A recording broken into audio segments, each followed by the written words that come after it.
This is Paul Levy here, sitting in the morning sun, and you may find this particularly relevant if you are recently at one of the largest arts festivals, such as the Edinburgh Fringe. Down in London was Camden Fringe, a few months ago was Brighton Fringe, but I think this might be relevant even year round. It's wherever you get reviews from lots of different sources. But let me give the example of the Edinburgh Fringe.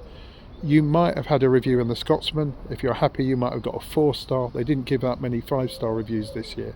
But you've got a review from a national newspaper. There's less of it, but you might find you get a review in the Stage, the Guardian, the Telegraph, the Times. In Edinburgh, it gets specific to the Herald, the Evening News, the Scotsman. Then you might find in London you get a review in Time Out, which is pretty prominent. The version of that I see up in Edinburgh would be The List.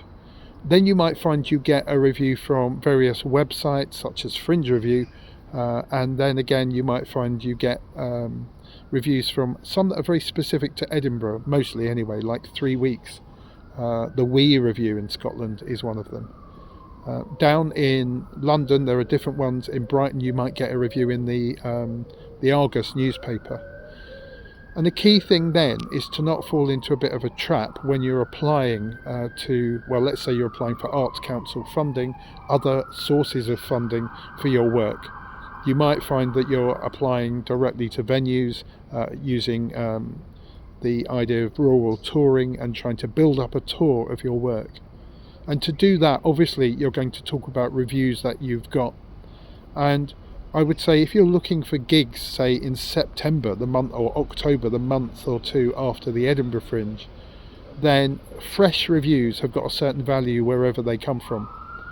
And if you are going 6 months later and trying to book stuff, say now I'm recording this in September, and you're looking at December, I think there is a hierarchy of influence, of kudos, of value that you just have to be realistic with.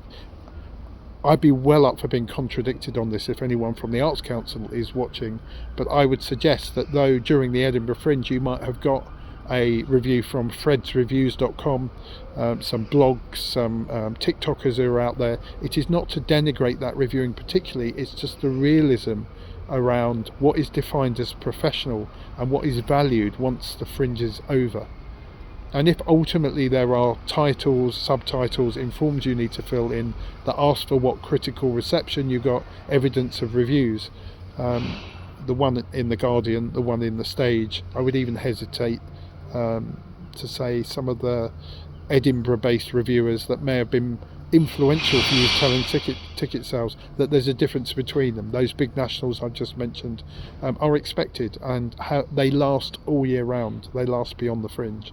But I'm not sure some of the websites do, and there were literally hundreds of them, right down to individual bloggers who deserve to be recognised.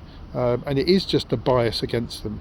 There are review sites with just people's names on them, and if you read the reviews, they are of a very decent and often high quality.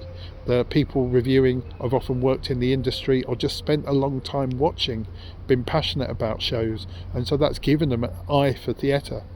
But I think if you're applying for 50 grand, 10 grand, 5 grand from various pots, depending on them, you may simply find that what you thought was great to get up on your posters not only is going to have little or no value, but it could even harm your application.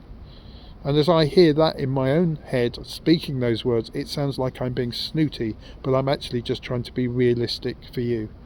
I would even suggest that a review in the Scotsman, once you're outside of Edinburgh, there will be people certainly in the international arena that may not have heard of the Scotsman but would have heard of the Times. It's a kind of snobbiness, and I just think what you need to do is be realistic about it. Very similarly, if you're booking just a tour somewhere and there's a theatre that's going to take a risk on you, I don't think they're going to value Bob's reviews.